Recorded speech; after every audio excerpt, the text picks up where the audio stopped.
Yun ang avocado, yun ang ganda lang. Oh. Matapakan. Eh, ano ba yun? Madalag yun naman yan. Yung papaya, tumatakas yun. Buhay na ba yung lansones ko no? Hindi ho naman, oh. Mabubuhay, inabed ko yan. Kaya buhay yan. Hindi ho naman. Kasi nagkadaon no? Inabed ko pati yan. Ay, naayos mo? Oo. Parang kumunti nga eh. Di ba 4 na sa ngayon? Inalis ko yung mga lanta-lanta na. Kaya nagdahon ng ganda, oh. Yan na, sibo ng dahon niya.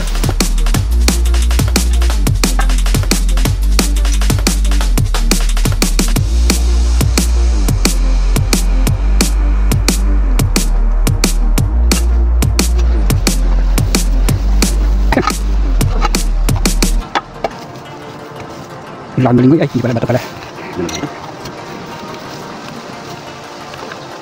Uy, happy. Ano ba? Sino ba? Isa lang. Alam mo.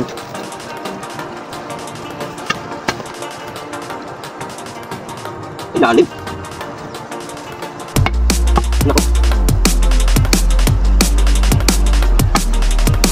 Ako sakitan yung mukha mo. Ilalim.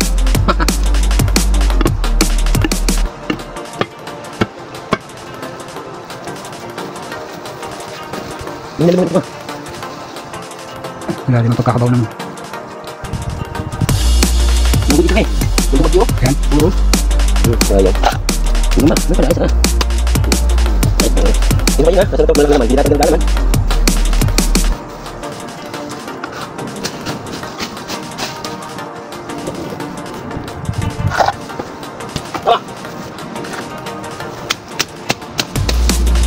Ang kumukuha pala ng balingoy para sa amin ay si Piolo. Ang katiwala ni Pitch sa lupa niya rito sa Tayabas, Quezon Province. Ayan po, dahil malalim, kailangan gumamit ng bareta ba ito? Panghukay. 2 puno lang ang aminuha dahil amin lang pong lalasapin at memeryendahin ang balinghoy, kasaba o kamuting kahoy. Ayan po, hinukay po ni Piolo yung naputol. Okay, kailangan makuha yung naiwan. Ha? Ayan, nahanap pa talaga yung malalim pa lang pagkakabaon. Ayan, malalim. Kaya kanya kailangan mailitaw lahat, hindi agad persahin kasi mapuputol. Ayan, uga-uga talagang. Ayan, may naputol. Mayroong naputol na isa. Ayun lang. Baka kasi yun ay mahaupayat. Kaya siya yun. Nakuha na. Nakuha na. Ayan. Tataniman uli. Ayan yung pinutol. Ayan. Pinutol na piraso. Ayan. Taniman. Ayun. Para magkaroon uli ng bunga. Eto na. Alam mo walang laman yan, pero may laman yan.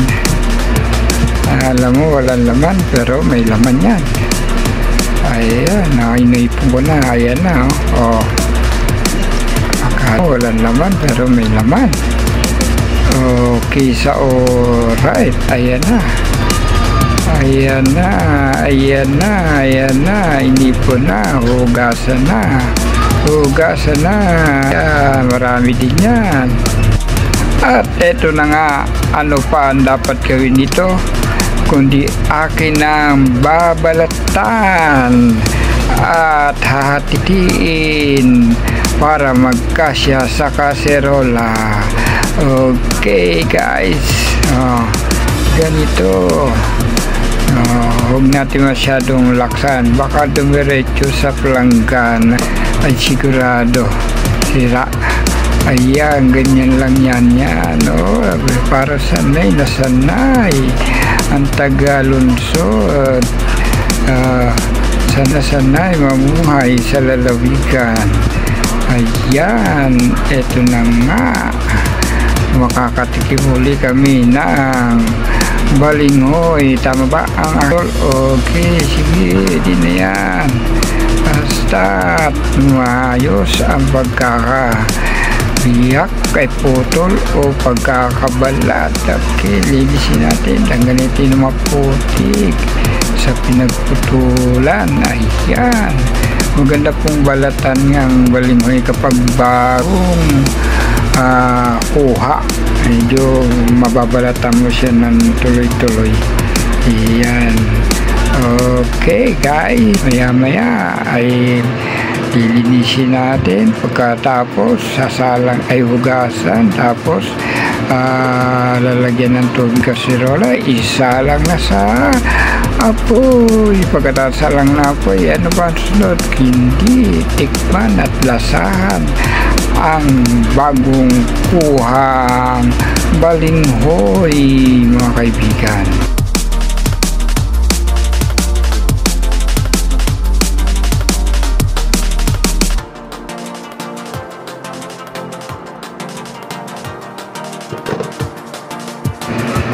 At eto na nga, matapos natin balatan, ang susunod ay atin ang huhugasan, mga kaibigan.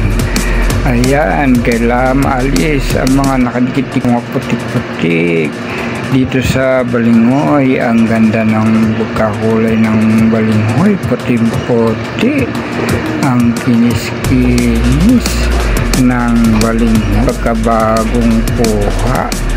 Ayan, okay, kailangan linisin natin mabuti ang balinghoy. Okay, banlawang pa na niya ng isang beses pa. Okay, pagkatapos ay siyempre kailangan linis ang ating lipatan ng balinghoy. Ayan, okay na okay sa oras to, mga kaibigan. Nalapit na natin itong mailuto. Okay, linis natin yung lababo yan para magandang tingnan. At eto na nga, kasirola natin ito iluluto. Okay, siyempre gas mo na, tagyan natin ang tubig kasirola. At ito na nga, marami. Kala nyo kanina parang konti lang, pero pagka iniwana at binalatan, ito nakapag isang kasirola pa. Okay, pag yan ay naluto, aalsa pa yan. Bawasan natin ang tubig, masyado marami. Ayan, baka pwede na ito. Ngayon, magpapaningas ako sa abuhan. Ito, ganito lang kasimple ang buhay. Ayan, hindi po kami dito gasol, hindi po kami dito electric gas, electric stove, kundi ganito lang po talaga. Mano-mano lamang to. Mano-mano lamang to, diskarte lamang to. Ayan, okay, kala mo sanay na sanay, pero saan ka? Hindi naman sanay sa buwan ng pag-ihip. Pag-ihip napakalapit pa. Ayan, para masiguro natin na garantisado, gamitan natin ng papel, mga kaibigan. Ano pa hinihintay natin? Ayan po. Ayan na po. Pag dinigas ka din, tsaga-tsaga lang. Nga pala, malakas pa pala ang hangin dito. Ayan, napakahirap pong magpaningas kapag ang hangin ay malakas. Ayan, sigurado may kita na natin ang kalalabasan nito sa ating pong pagtataga dito, magpaapoy dito sa abuhan. Okay, konting tiyalan talaga. Sipon mo rito, tiyak magluluha at ikaw ay talagang makakaranas dito ng bagay na papaluha ng mata mo at magpapatulo ng sipro mo dahil sa naamoy mo yung usok at sa kapay kay tatama sa iyong mga mata. Ganun talaga, tiyaga-tiyaga lang talaga. Maya pag wala ng usok, hindi natutulo si puno dito at hindi na rin magluluha yung mata. Kapag ito ay talagang tuluyan na magapoy, ayan na. Naghanap pala ako ng pamaypay. Ayan, hindi. Pag hindi ka nag-apoy, iwan ko na lamang sa'yo. Iwan ko na lamang sa'yo pag hindi ka nag-apoy. Pero nakikinita ko na. Kinikinita ko na. Talagang magliliyab nito. Nagbabaga na po Nagbabaga na. Ayan ayan, malalaman natin talagang mahangin. Kasi yung usok ay sinasayaw ng hangin. Pero ayos na ayos to. Pag ito ay nag-apoy na, dire-diretso nito. Dire-diretso nito at wala nang makakapigil kapag ito ay nag-apoy na. Tiyaga-tiyaga konti. Tingnan natin. Ayun na nga. Bravo. Dagdag ng gatong. Bravo. Okay, thumbs up. Okay, very good. Very good. Ihip. Para sigurado.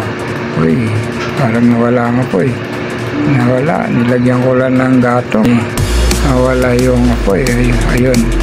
Medyo na. Ay hangin lang kasi.